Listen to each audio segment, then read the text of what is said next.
here with Cahyo. And Laura. So, in this episode, we're going to talk about describing and marketing products. So, before we dive into a product marketing technique, let me ask you this. Have you ever been scrolling online, or maybe just looking around, or suddenly felt hooked by the way a product was described? Like, not just what it is, but how it was writing made you want to buy it. Why do you think this kind of writing works so well, and why do we actually study that marketing classes? I feel like in marketing, the way you use the words like describing the product is very important because by that it attracts the buyers to buy your product. Especially when you use like a bunch of like persuasive words and a bunch of things that make the product look interesting that at some point that the buyers want to buy it. I think that's pretty important for product marketing. But at the same time, there are people who believe that a good product will sell itself. Do you think that's true? Or it's just a myth in today's digital world? So I personally think that what is it again? A good product will sell by itself.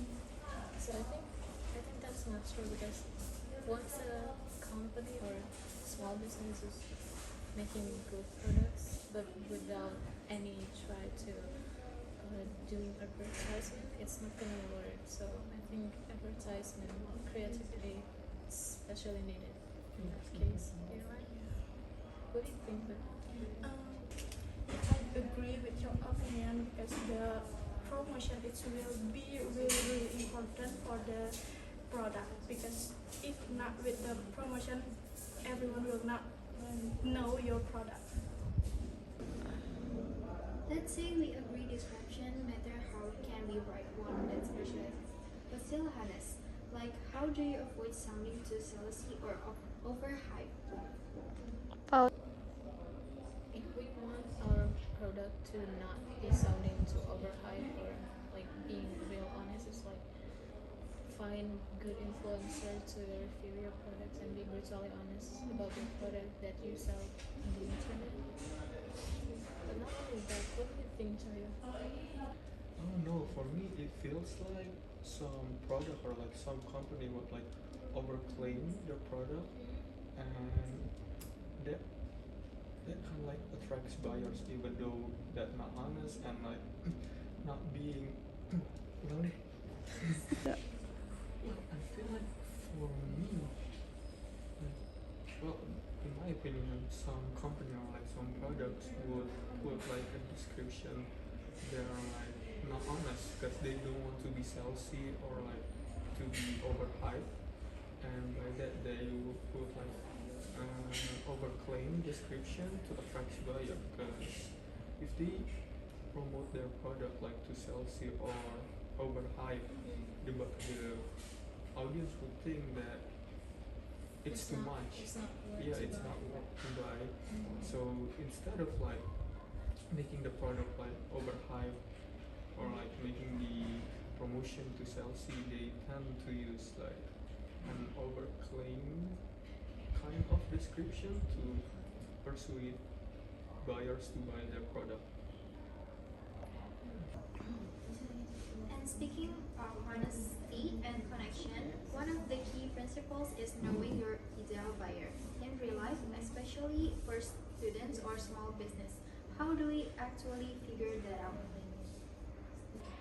So in my opinion, we need to know the trend of the people now, especially like it's so much trend in this day because the teenager it's really FOMO to any trend. Yeah, that's why we need to know that so we can know the ideal buyer. Once we understand our audience, how do we choose the right words to connect with them? Are there any specific adjectives or expressions that really help bring a product to life? Honestly, that's a really good question because I personally think we don't need. I think there's no any specific expressions to connect with the trends and the people, the buyers. Because I feel like that question is something about how our skill we can use to persuade the buyer. So I don't think there's any expression or to persuade the buyer. Let's go practical. Say we're writing about something super simple like a notebook or a bottle. How can we make that sound exciting or at least worth checking out without lying? Yes. Let's pretend that I'm selling a water bottle online. I would put like on the description that it's premium, it's eco-friendly, and just use like persuasive word that people think that it's interesting enough for them to buy. Something like that. I would put like on the name of the product, such as premium hardcover notebook, but I wouldn't be lying about it. I would really make a premium notebook with hardcover, so it's not a lie at all. And it's gonna be eco-friendly because it made out of paper. So yeah, I think just use persuasive word to attract buyer. So it's like without actually lying, it's just use your skill to persuade the Yeah. buyers. That's really good. Besides that, what are some common mistakes that people, especially beginners or students, make when writing product description? So I think if you don't have what the name, the popular name of brand of your things like that, you can to lying about the description like what Chahyo said before, because it will like, make a loss of what's the name of the honesty from the customer. Yeah, that's why you cannot lie from the first experience. So it's like a catfishing product, Yeah. right? So you tend to lie on the description, but in reality the product is not that good. The product in reality is just not as good as you described, right? That's why after that you will get the bad review. That's why it will affect from the future of your product and brand. Speaking of creativity, what's your opinion on using humor, emotion, or even mini stories in a product description? Those that actually make a difference? I personally think that it would definitely make a difference on how you promote it to people. Because like if you use humor on promoting your product, it would interest people so much. Because nowadays that even on social media, people love to watch something with humor. And if you can promote your product using humor and keep the like viewers watch your videos, then they will know what kind of product are you trying to promote. It's like there are so many videos I found on TikTok. At first it was just like some sort of like humor video, but like in the end they would promote some type of product, mostly skincare, and I think it worked so much because for me, when I see the videos, I ended up watching it until the end, which made me watch the product they're promoting. And based on the likes I see, it has so many likes. So compared to like other like videos that promote product, it's like basically straight to the point, like promoting the product. It has less viewers and has less like than the one with humor. Yeah, I agree with Sharon. Like I feel like people who, I mean like start-up businesses, and they tend to promote their products by using creativity of themselves, their skill. Yeah, they get a lot of views. Even when we look at the product like just super really simple basic product, but with their creativity, the skill of creativity, they tend to make a lot of money from find it funny and interesting to buy.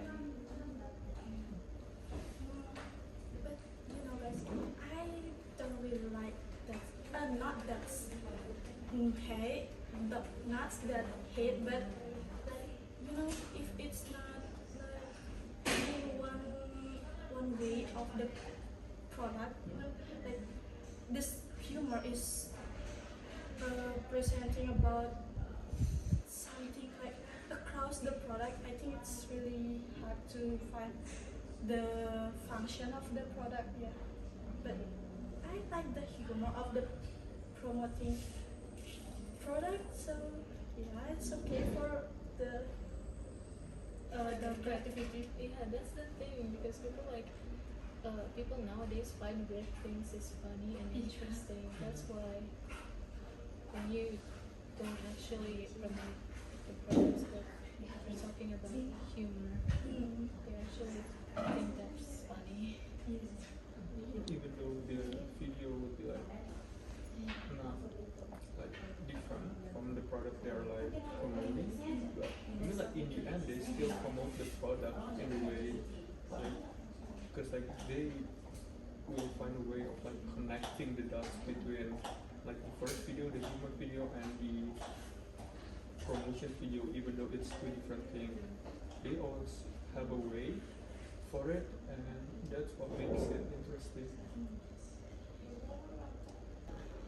And since today, marketing lives on social media, do you think adding voiceover videos or visual storytelling really helps, or text still the king?